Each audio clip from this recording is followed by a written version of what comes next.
Laser sights increase confidence regardless of experience level, whether you're learning the fundamentals or overcoming aging eyes. Crimson Trace, making laser sight standard equipment. Visit crimsontrace.com to find a dealer near you. Today on Tom Gresham's Gun Talk, what's the best way to give a gun as a gift? Also, a study that shows concealed carry does not cause an increase in violent crime. A company giving employees guns and a safety course for Christmas, and the latest rifles from Remington. As always, call into 866-TALK-GUN with your comments, questions, and range reports. And now, here's Tom Gresham.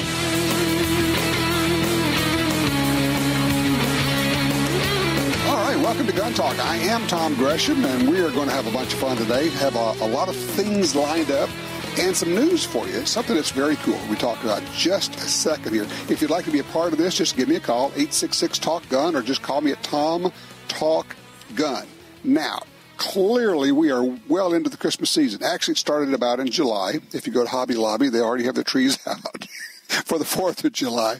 But we are well into the buying stuff, or at least planning. If you're not planning by now, or even buying, you're way behind. To help us with the whole idea of guns for Christmas, we're joined by Johnny Dury from Dury's Guns down in San Antonio. Hey, Johnny, how are you? I'm very good, Tom. How are you? I am well.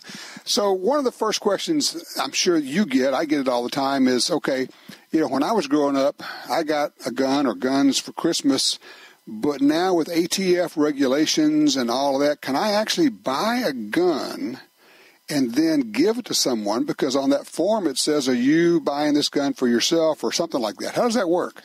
So the form says, Tom, the first thing it says, are you the actual buyer of it? So it is 100% legal for you to give a gun as a gift. So if you want to buy your friend a gift, you want to buy your kids a gift with it, you can do that, and you actually will be answering the form correctly by saying, I'm the actual buyer of it. Where the area changes is if you're filling out a form buying a gun to keep somebody else from having to fill out that form that wouldn't be eligible to own a gun. So if somebody else were to give you money to go buy a gun for them, that becomes an issue.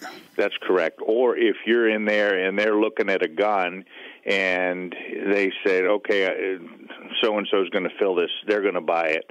Well, that changes the game on it because we already know it was them. It's really the person who fills out the form is supposed to be the one that the gun's actually for, but it is legal for you to buy a gun and give it as a gift to friends or family or any of that, as long as you have no knowledge of them being disqualified from owning one. All right. Now, DurysGuns.com, you guys sell a lot of new guns. You also have like a ton of used guns there. You might talk for just a second about the value that people get out of a used firearm. Yeah, sure, Tom. So all of our used guns and all of our guns are lifetime guaranteed. So anytime you have a chance to buy a good used one, especially from us, with the guarantee on it, is somebody else takes a depreciation hit on it, and you get a lot better deal, and you get the same guarantee whether they shot it one time or 100 times. Our guarantee is the same on it, and so there's no worry from buying a used gun from us. Best just to save the money on it. Okay.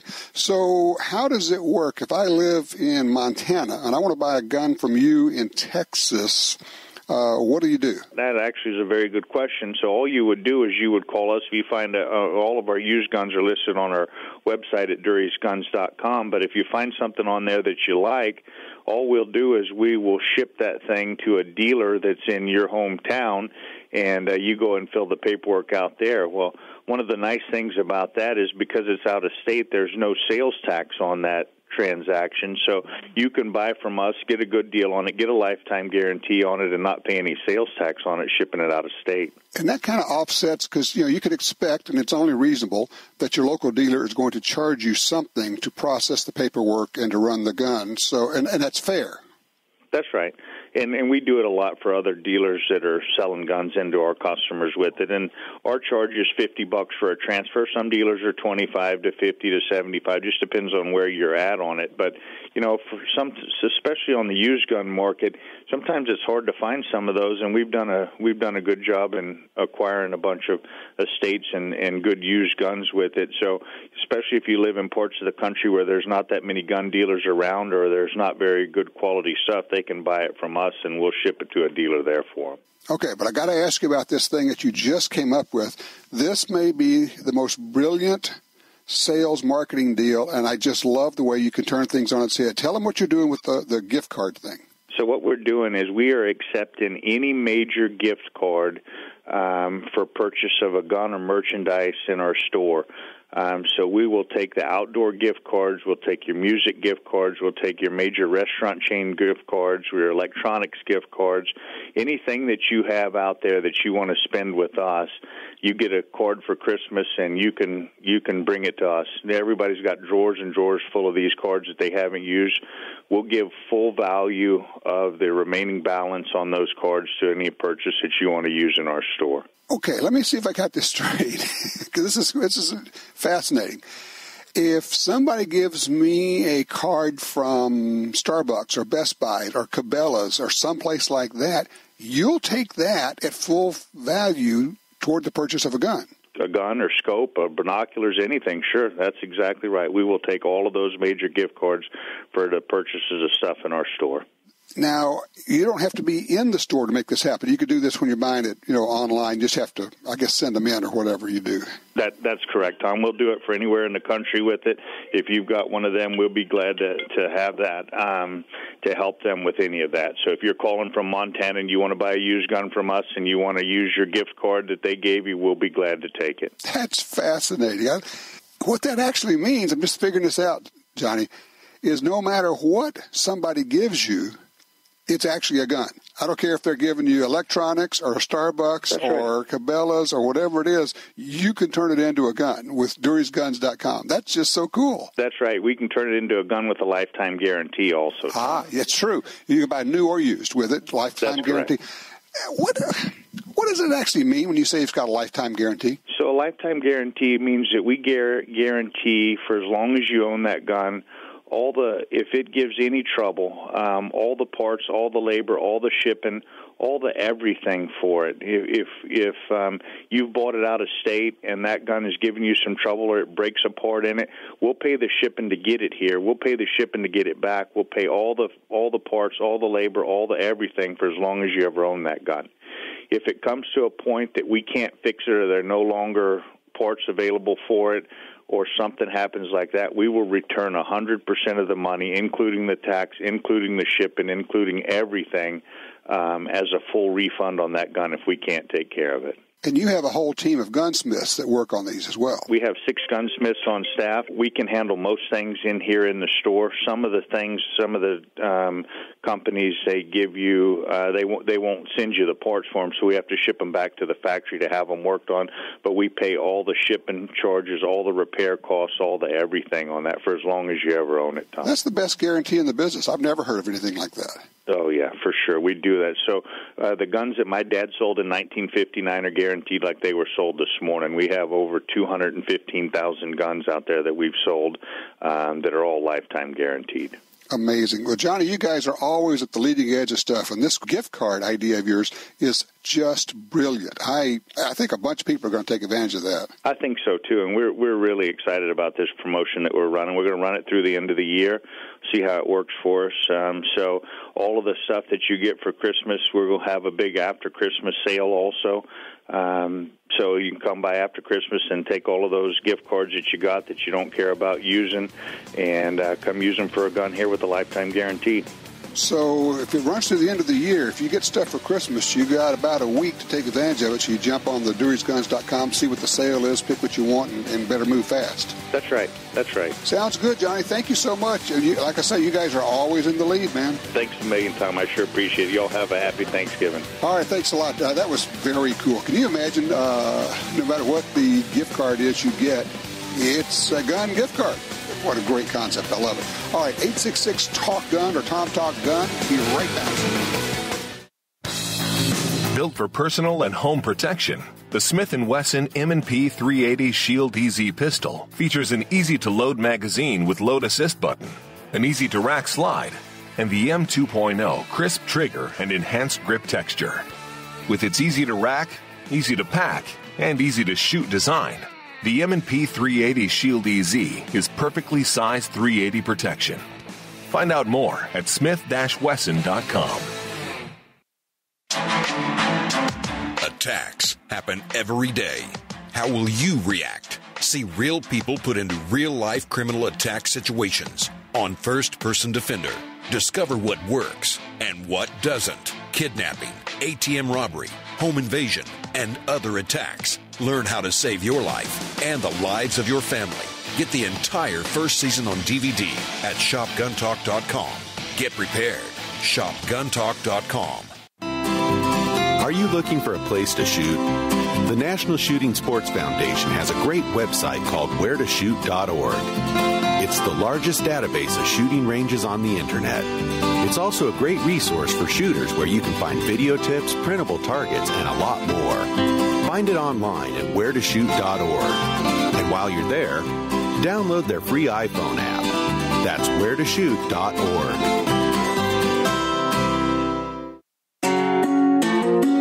For 36 years, the U.S. Sportsmen's Alliance has been fighting to protect hunting, fishing, and trapping for sportsmen from coast to coast. Today, we are under constant attack from extremist animal rights groups who want to end your ability to hunt in the U.S. Join us to protect our sporting heritage and our way of life outdoors. To join or for more information on how you can help, go to ussportsman.org. That's ussportsman.org. Laser sights enhance shooting fundamentals, sight alignment, and trigger control. Training with laser sights increases muzzle awareness, improves and corrects sight alignment at sight picture, and aids in acquiring and maintaining sight picture in low light conditions. Call 800-442-2406 or visit crimsontrace.com for a free copy of our laser training video, The Laser's Edge, and learn why Crimson Trace is making laser sights standard equipment.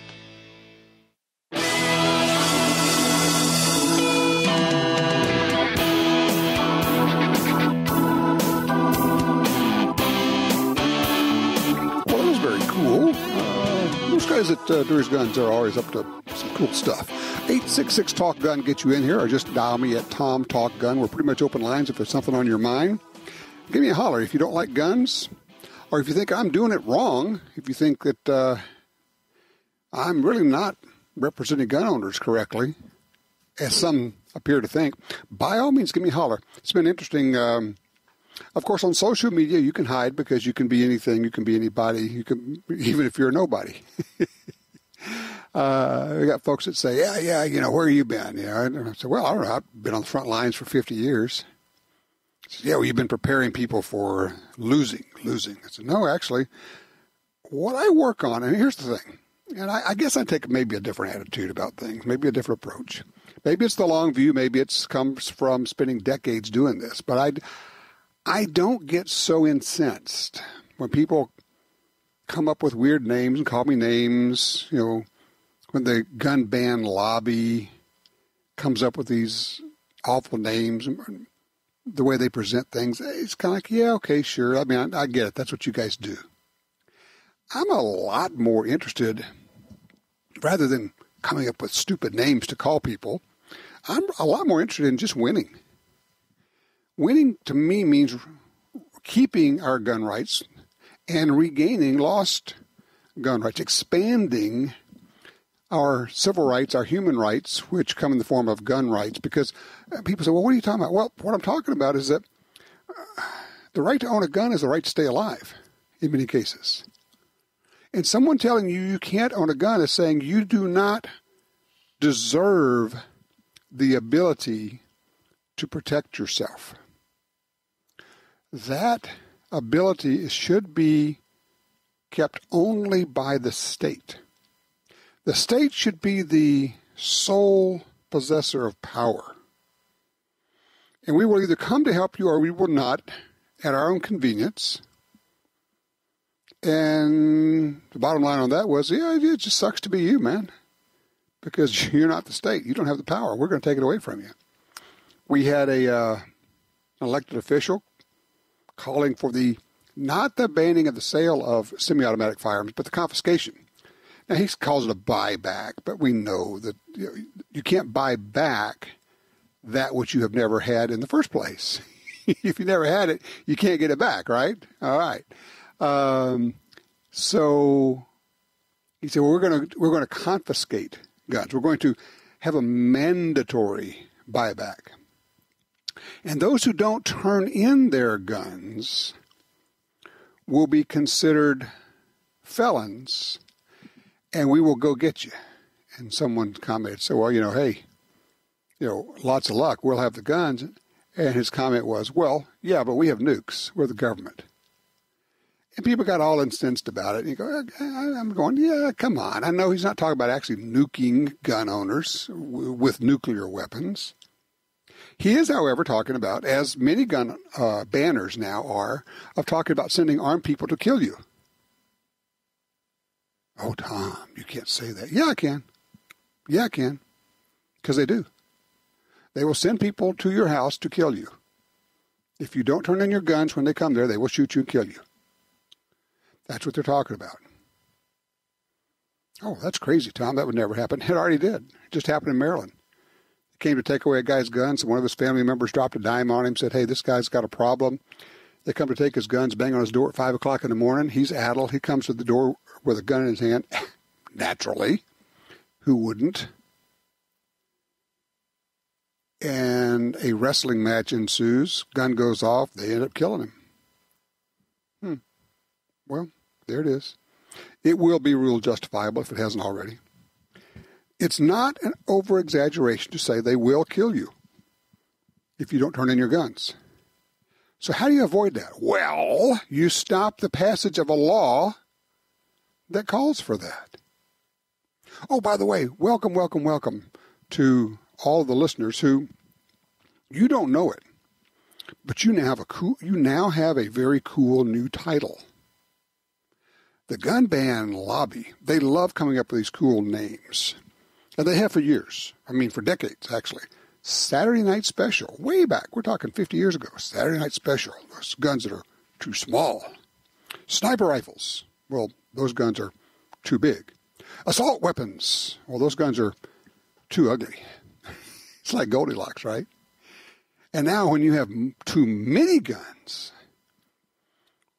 when you have 10 guns or more, you are now a gun super owner. I'm not making it up. The anti-gun folks came out with this paper that said, in California, most of the assault weapons. Really? Assault weapons? No. Semi-automatic firearms like Teddy Roosevelt used, like I used 50 years ago. No, 60, more than 60 years ago. Something like that. 55 years ago to shoot my first deer. Semi-automatic rifle. Oh, yeah, and semi-automatic shotguns. And semi-automatic handguns, all of them, because they don't differentiate anymore. It's just all semi-autos. People who own semi-autos are super owners, defined by people who own 10 or more firearms. 10 or more. Wow. Man, does that make me like a super duper owner? Magnum owner? Benefactor level owner? Well, we laugh at it, but here's what's going on. And they don't do this haphazardly. You have to set something up to denigrate it, to demonize it so you can do away with it. That's what's going on here. Mark my words. Write this down. The media will pick up on the term super owner. That will be their way of saying, you own too many guns. Too many guns. What's the right number? Well, it can't be 10. Really? Okay. Somebody said, well, I've got like 12 or 15 hammers. I'm a carpenter. I do different things. Does that mean I have too many? Or does it mean that I have the right tool for the job, which is what it amounts to when you have a lot of different types of guns? I was out shooting sporting clays yesterday. We shot 12 gauge, 20 gauge, 28 gauge, over and unders, and semi-autos. Right tool for the job. Was it 3 of us taking 5 shotguns out ridiculous? Too many? I don't think so. Nobody got hurt. Nothing bad happened. Huh. Interesting. Let's see here. Looking at the list here, line 3, we've got Bill in Talkeetna, Alaska with us right now. Hello, Bill. You're on Gun Talk. Hey, Tom. I have a issue with a little Savage 340B 222 I just picked up, and I wanted your opinion on what I can do to increase the accuracy because it has accuracy. So, okay. It's shooting horrendously large groups at 100 yards, about 10 to 12-inch groups. At 25 yards, it keyholes every bullet. Oh, well, I know what's going on then. You don't even have to go any further. You've got a barrel problem, and the barrel problem is identified by either it's dirty, it's worn out, or the twist rate is too slow for the bullets that you're using. Well, I'm thinking it's probably a little bit of all three. I'm shooting a 50-grain Hornady through it. It's a good bullet. I've used the same ammo in other rifles. Right. And from what I understand, these have the 1 in 14-inch twist to begin with. Mm-hmm. So after a good cleaning, would you recommend I go to a lighter bullet first? Well, try a different bullet too. You could try another 50 grain bullet. See if that works, because the different shape may do it. That's a pretty slow twist rate. Right. See if a different bullet, 50 grain bullet would work. You said you're shooting 50 now or 55? 50 grain, yeah. Yeah, try a different 50. See if a different shape bullet will work. Maybe if you could find one that's not quite as pointed, one that has a slightly more rounded tip on it, it's liable to stabilize. If not that, you could try a 45 grain, 40 or 45 grain. You'll find something that works. But, yeah, no, clearly your problem is those bullets are not stabilizing. If it doesn't work with a 40 or 45, you need to bore scope, have somebody really take a good look at that barrel and find out what's going on, because you may have a real issue going on there. It is one of the issues buying, cheap used gun. You got to take it to the range to find out what you actually bought. Sometimes that's just the way it works. Hey, I appreciate the call, sir. A lot of things going on. We had in Washington State, of course, we had this horrendous gun law passed. One police chief says, nope, not going to enforce it, not going to let any of my officers enforce it. We'll be talking about that. Also, we've got lawsuits filed about that. And let's see, we had a security guard who stopped a shooter, and he got killed by the police. Yeah, we definitely want to talk about that one. 866-TALK-GUN. Good morning, Mr. Gresham. Your mission, should you decide to accept it, is to host a radio show that will bring truth and common sense to the discussion of firearms rights in this country. Good luck, Tom, to you and your Tom Gresham's Gun Talk team.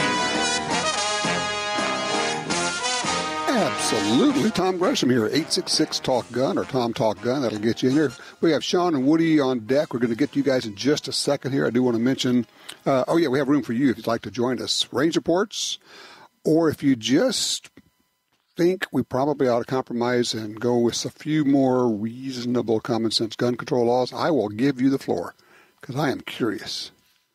I am absolutely curious of how people arrive at that line of thinking. But hey, you'll have the floor, and you'll have time to get it in there. Let's see. Washington State passes this awful gun restriction bill, raises the age to buy guns to 21, reclassifies squirrel rifles as assault weapons, goes on and on. It's 30 pages of anti-gun stuff, and it passes.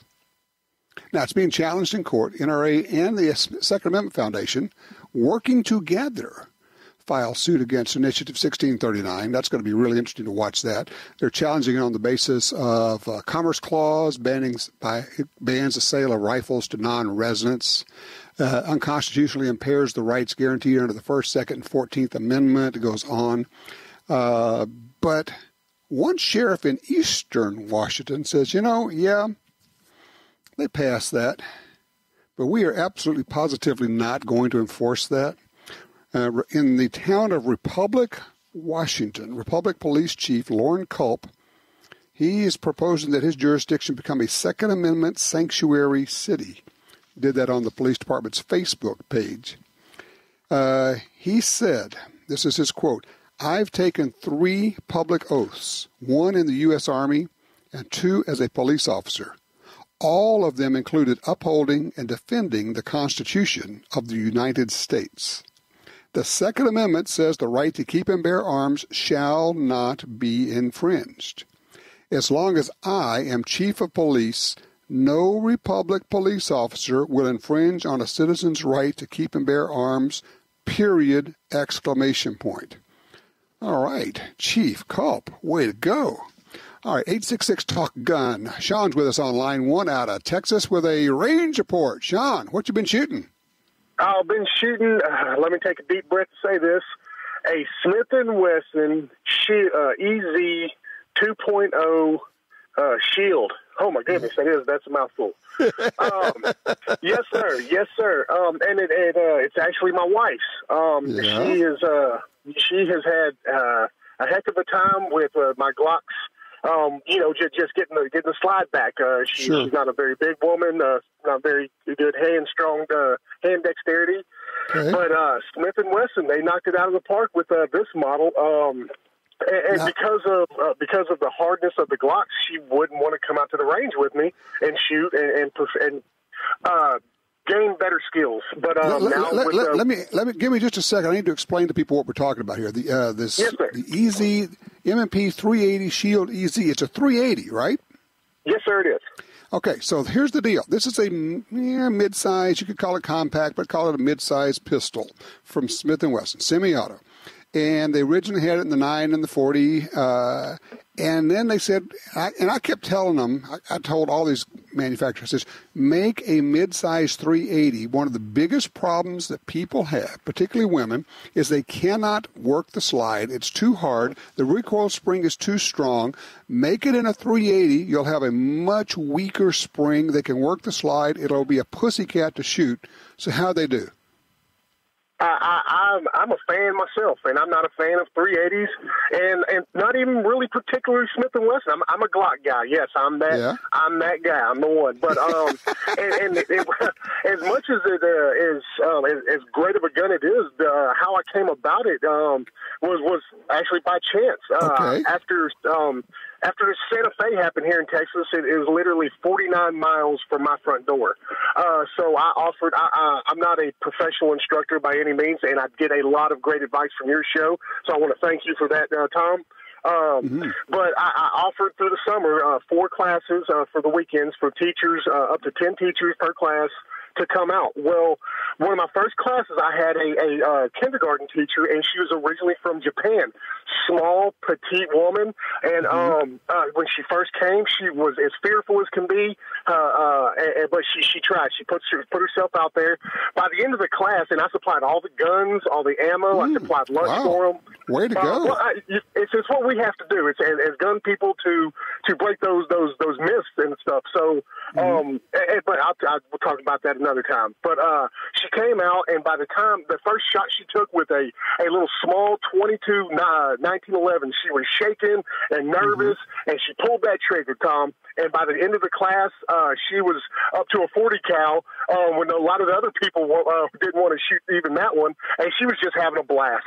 So fast forward to the end of the summer, she called me and had picked up this Smith & Wesson Shield, and she wanted to come out to my property and get some range time. And, of course, I was more than willing to let her. So she came out, and she showed me this gun, and I just, racked it back so many times and how easy it was, and it fits the name. So I decided to get my wife one, and it has opened up her world into the self-defense mind frame. Okay, let me explain to people what you get with this. It's such a brilliant idea. You get a pistol that's small enough to carry but big enough to actually be easy to shoot. You get a slide that's so easy to work to rack it back. You could quite literally flip it back with one finger stuck on the rear sight. Just flip it back. You've got a grip big enough to hold on to, and you have recoil that is much less than a 9. And then here's the really cool part. Because of the advancements in ammunition, the 380 with good defensive ammo is within, I'm calling it 5% or so, no more than 10, but probably 5% of a 9mm, and maybe 1 inch less of penetration in ballistic gelatin. It's just not, it's nothing to even consider to worry about. The 380 is a good defensive round these days. I think it's brilliant. And here's the other part. And here's what I want you to talk about for a second. How much fun is it to shoot? It is low recoil. It's not just the first shot. It's the second, third, fourth, fifth, sixth. That are just, I'm not the greatest shot in the world, but you will keep a great pattern. It has eaten everything I put in it with hollow points, full metal jackets, steel casings, brass casings, even aluminum casings. I can't say enough of how well they built this gun and how reliable it is. And even, again, being the Glock person I am, it is 2 thumbs up, recommended. And I know they can't say it's marketed for ladies and older people, but ladies and older people, if you're listening, this is the gun for you. There it is, Sean. Thank you so much. Thank you for doing what you're doing, getting those teachers out, helping people get involved, showing them that it's easy, it's safe, it's fun. Start them with a 22. That's brilliant. Move them up as they want to. What a great thing for you to do. What a great way of outreach for responsible gun owners. All right, 866-TALK-GUN. Looking for your range reports and your comments. Be right back.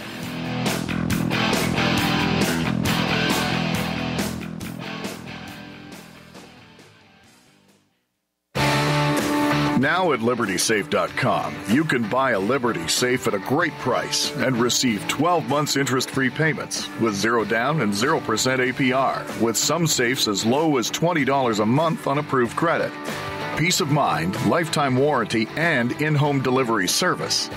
Go to LibertySafe.com now for 12 months interest-free payments with 0 down and 0% APR. LibertySafe.com. This land, once wild and free, fades now from our memory. But I remember what it was like, what we were like, what we are capable of when we band together. Perhaps more than any other landscape, wetlands embody the life-giving abundance that nature has to offer. And perhaps more than any other organization, Ducks Unlimited is working to ensure that our continent's wetlands not only survive, but thrive for generations well beyond this one. These natural wonders are where waterfowl begin their cycle of life, where the deer and the antelope play, and where we, the people, gather together to see and share what makes the outdoors so great. The time is now to band together with organizations like Ducks Unlimited. The time is now to rescue our wetlands. Maximize your firepower and accuracy with Remington's new Model 1911 R1 Limited Double Stack. Up to 19+1 double stack capacity, so you can spend more time shooting and less time loading. Next level accuracy and handling with a 5-inch ramped match-grade barrel and adjustable match-grade trigger for greater precision. Learn more at Remington.com/handguns. The new Remington Model 1911 R1 Limited Double Stack. Welcome to a new era at Remington.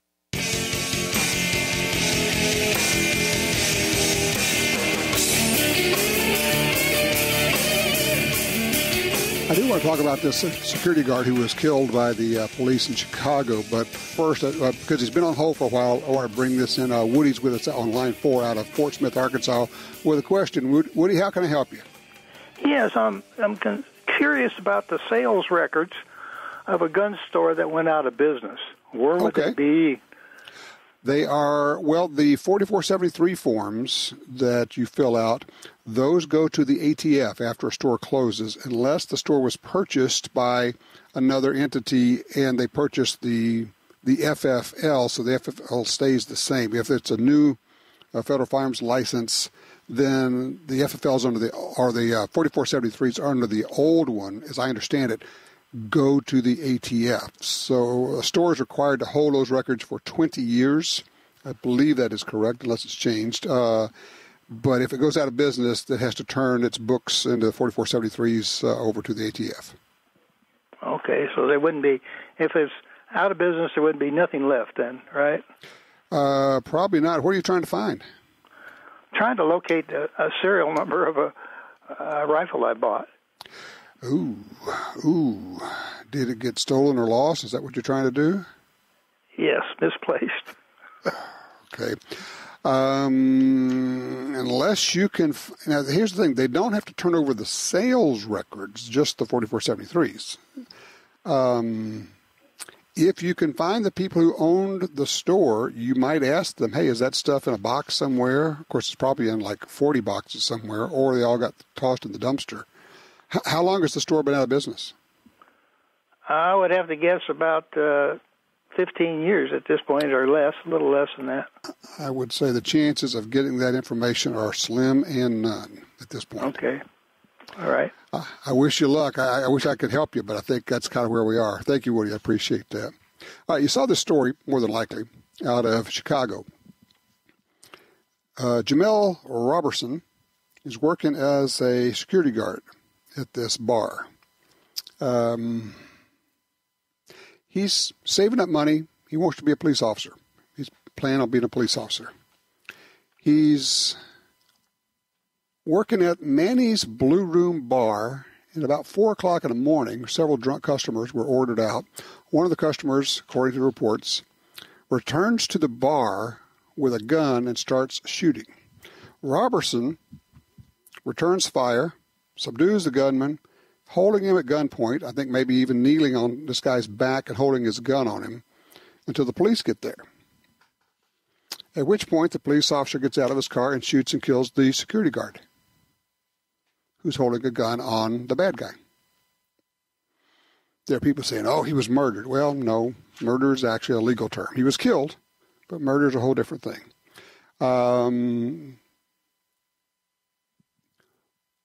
There's a lot that's tragic about this. There's a lot to talk about. There's a lot about police training and everything else. But here's the thing. On a personal level, for you and for me, this is our personal thing, you and me, okay? Let's talk about this.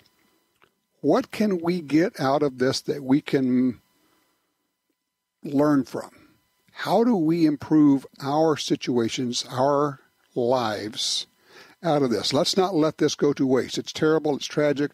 The authorities will work it out. But here's the deal. You say this over and over and over, and this case is exactly why. When the police roll up, do not be holding a gun. Period. Parade rest. You will almost certainly be shot. But I'm the good guy. I don't care. But I stopped the bad guy. I don't care. But I'm the one who called the police. You'll be dead. Listen to me here. When the police roll up, they got a call of somebody with a gun, or they got a call of somebody being shot, and they are amped up, and their heart rates are going 240, and they jump out, and they're looking for the bad guy with a gun. Who do they see? A guy with a gun.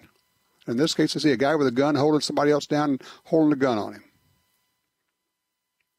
Was he wearing saying security vest? I don't know. I don't care. It's 4 o'clock in the morning. Who's going to see it? Well, what do I do? Well, first of all, let's talk about this. You're not a cop, okay? It's not your job, nor is it your duty to try to stop and apprehend bad guys. You carry a gun so you can protect yourself and your family and maybe the people around you. That does not include apprehending or detaining anyone. Detaining someone is difficult. It's dangerous. It's why police get training all of this. You don't have handcuffs with you. If he gets up and runs away, let him run away. Yeah, I know it galls you. And when the police roll up, either have your gun in the holster and covered up so it's not visible, or put it on the ground. But either way, when they roll up, you have your hands in the air. And you do exactly what they say. And if you say, well, yeah, but I'm the good guy. They're telling me to get on the ground. Yeah, get on the ground. Get on the ground. They're telling me to back up toward them with my hands. Do it. Do you want to live through the next 12 seconds? That's what we're talking about. It's tragic. It's terrible that this guy got killed. Learn from it. Take something away from it. You're not a cop. When they roll up, do not have a gun in your hand. It's really that simple. It is if you want to live. 866-TALK-GUN. Agree or disagree?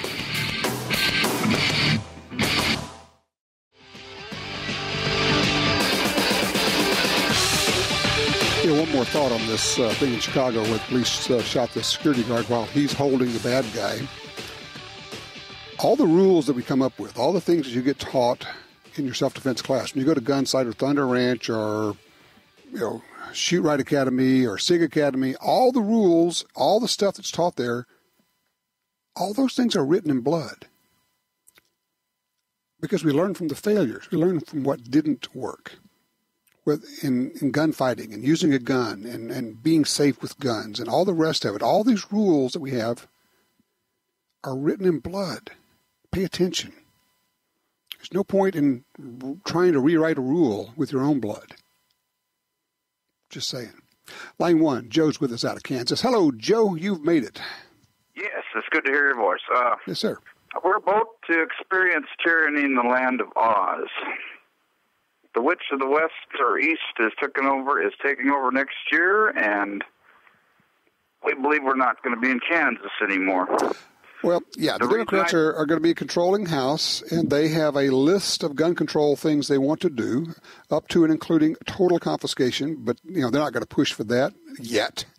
But there are some things they're going to be doing. So what's your take? What do you think? Here's the deal. Alan Gottlieb's people told me what happened in Washington over I-594. They were putting out petitions. Church groups are doing petitions at Walmarts and stuff. I say that's a very uncomfortable situation to be in. I have a plan to stop this before it starts. Get the people out there to realize not only in states that have gun laws are you impaled from the right of the Second Amendment, but you're also subject to lose your cars and houses in these states. All right, here's a question for you. And you got 60 seconds to tell me the pitch. What's the plan? To get second-class citizens to unite, whether they're for guns or not guns, and realize what will happen to them if a gun control legislation is impaled in their state. Kansas is one of the freest states in the United States, as you know. Let's keep it that way. All right, I understand what you're saying, and I don't disagree with you at all. But here's the thing. How does it happen? And we got outspent in Washington State. We had $700,000. They had $5.5 million. You will always win when you can outspend your opponent by 8x. You will always win. It's as simple as that. So the question is, and I wrote about this in the newsletter that just came out, and I'd like for everybody to give this some thought. What are you, individually, not we, what are you going to do about it? Do you individually belong to the NRA? Do you belong to the Second Amendment Foundation? Have you given anybody an NRA membership this year? Then why the hell not if you haven't? Have you donated $100 to your state gun rights group or to the NRA or the Second Amendment Foundation? Because that's what it's going to take. It's going to take 5 million of us or 10 million of us each kicking in 10, 20, 50, $100. Because they have billionaires who can write $1 million checks just like you'd tip 50 cents somewhere. That's all it means to them. We can win if we can get our message out. But it costs millions upon tens of millions to get your message out. So the takeaway I get from this is we're going to be fighting a battle, and it's going to be measured in millions of dollars. And half the NRA members, I am told, are not even registered to vote. Most gun owners are not NRA members, which baffles me. I know people say, well, I don't like them. I drop them because, pull up your big boy pants. Come on. Nobody's perfect. Nobody in your family's perfect, and you still love them, or at least you invite them to Thanksgiving dinner, even if it's uncomfortable. You have to belong. If you don't, then what you're saying is gun rights are not really that important to me. That's okay. If that's your position, just own up to it. Say, I don't really care. I really don't care if they come and take them. You disagree with me? Tell me why. 866-TALK-GUN. We'll be right back with more Gun Talk.